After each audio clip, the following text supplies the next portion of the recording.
Hi friends! This story is called Molly and the Moon Water, and this is a jar of moon water that my kiddo Henry and I made last month on the full moon. This one has Dalmatian jasper in it, and we'll probably use it for something special, just like Molly does in the story. Molly loved when her Aunt Liz came over to visit. Aunt Liz always had something cool in her pocket, a special stone, a white feather, and sometimes a treat from a country far away. One night, Aunt Liz came over on the full moon, and she asked if Molly wanted to make moon water. "What's moon water?" Molly asked. "We'll take this jar of regular water and leave it out overnight under the full moon," Aunt Liz explained. "The water will take on the energy of the full moon, and we can use it for magic later." What kind of magic? Molly wasn't sure if she believed in magic, but she was intrigued. The full moon is all about manifesting and amplifying energy. It helps us remember that we can do anything we put our minds to, and the universe will help us. I like to use it when I need my water to do just a little something extra.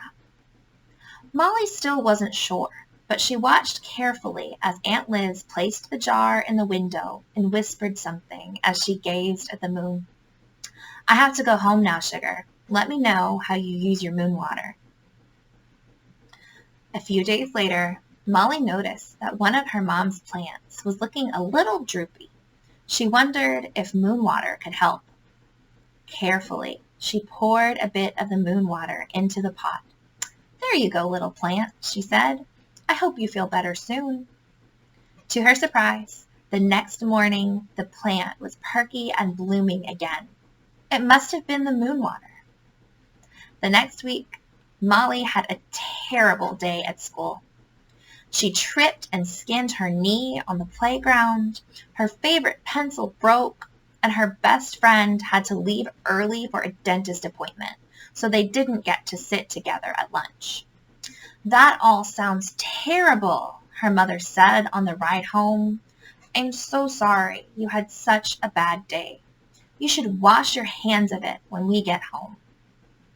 Of course, Molly's mother meant that she should let the bad day go and enjoy the rest of the afternoon. But Molly had another idea. When they got home, Molly poured the moon water over her hands, washing them of her terrible day. She imagined her skinned knee, her broken pencil, and her boring lunch washing off of her hands and down the drain.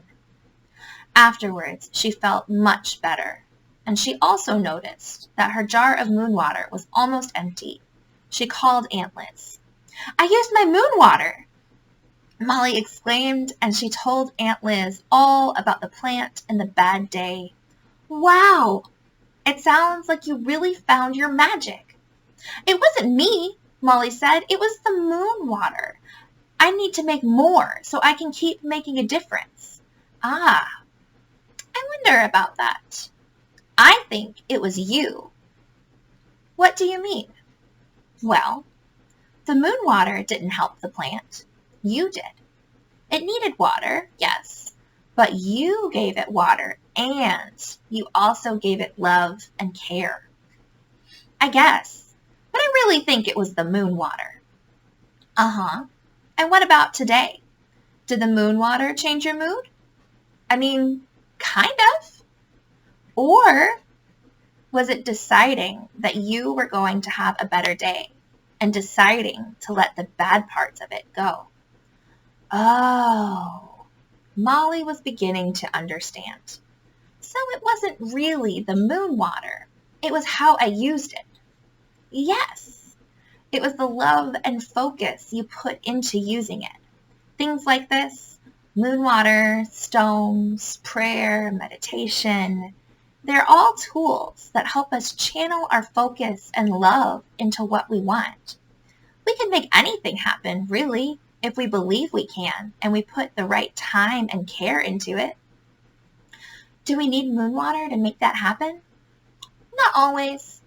Sometimes it's nice to have something you can hold on to as a reminder. But that's all it is. A reminder that the real magic is inside of you. Thanks for the reminder, Aunt Liz, Molly said, and she set off to do more magic.